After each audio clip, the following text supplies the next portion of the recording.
la madre e il figlio con le facce sporche di carbone, spingendo le biciclette stanche di portone in portone. Ad ogni faccia diffidente, ad ogni sguardo sufficiente, lo stesso discorso imparato a memoria, la stessa storia. Siamo qui per vendere il calore, per rendere l'inverno meno freddo, per pagare gli studi a Salvatore da 15 anni all'università. Il padre, la madre, il figlio e il loro stupido girotondo di frasi servili ed inchini per i padroni del mondo.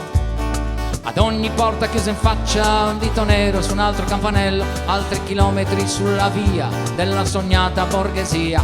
Visti da dietro sono 3 clown, visti davanti sono buffoni, visti da sopra 3 punti neri, visti da dentro sono 3 coglioni. Il padre sembra una pietra sputata fuori da un vulcano, con gli occhi rossi gonfi tristi, sintomo certo di povertà.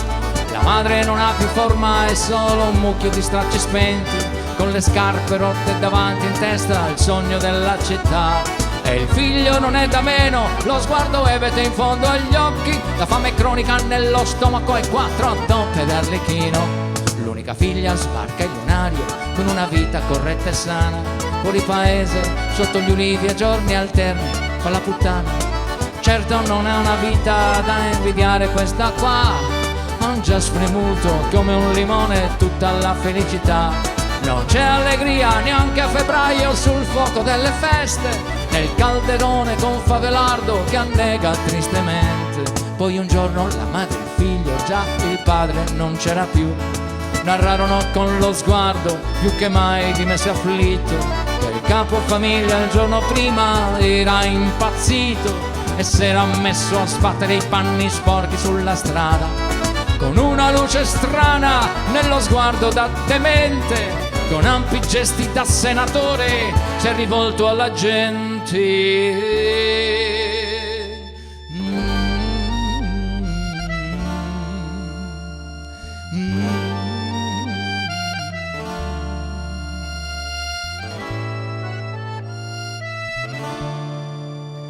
Signore e signori, scusate l'ardire, scusate se a voi mi rivolgo da questa cassetta. Con tutto l'impegno non sono riuscito a trovare un pulpito adatto per questa occasione. Signore e signori, la vita di merda di un povero diavolo è fatta soltanto di lunghi silenzi e di 1000 bollette da pagare, l'affitto di casa che scade e ti buttano fuori i letti, gli armadi, gli stracci e i vestiti bucati. È l'unico grosso problema trovare qualcuno di fuori che ti dia una mano a portare di sotto la roba pesante. Ma anche avantieri lo zucchero, il pane, la pasta, le fave e i fagioli hanno subito un aumento, un piccolo aumento soltanto del 4%. Signore e signori, venite a vedere il circo di uomini e donne che ha fatto il comune. Su, siate gentili, no, non è lontano, non è né a Firenze né a Roma, Berlino o Milano.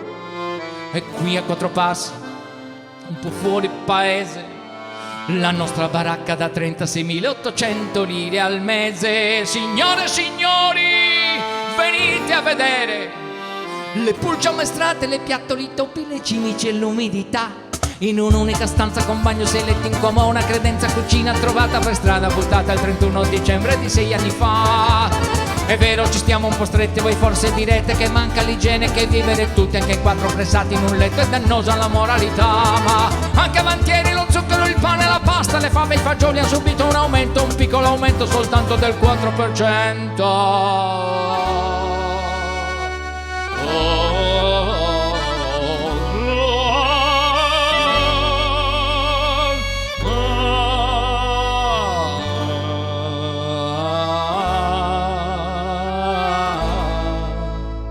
La diagnosi è stata certa, senza pericolo di sbagliare.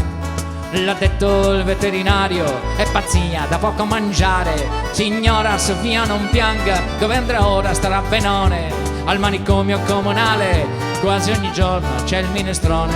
Signora, ma se l'immagina se suo marito, oddio, avesse pagato ogni anno le tasse che pago io. Questo sì che è un problema, non le auguro di sicuro, coi tempi che corrono, di arricchirsi, glielo giuro. Sa che le dico, invidio sempre la tranquillità di chi trascina la sua vita nella povertà.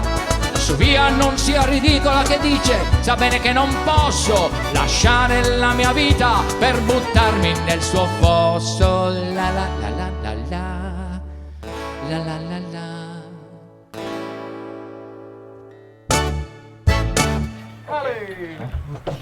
Ce n'è? Ne hai abbastanza? Abbastanza per 2 anni questa cosa. Ne è abbastanza. No, grandi,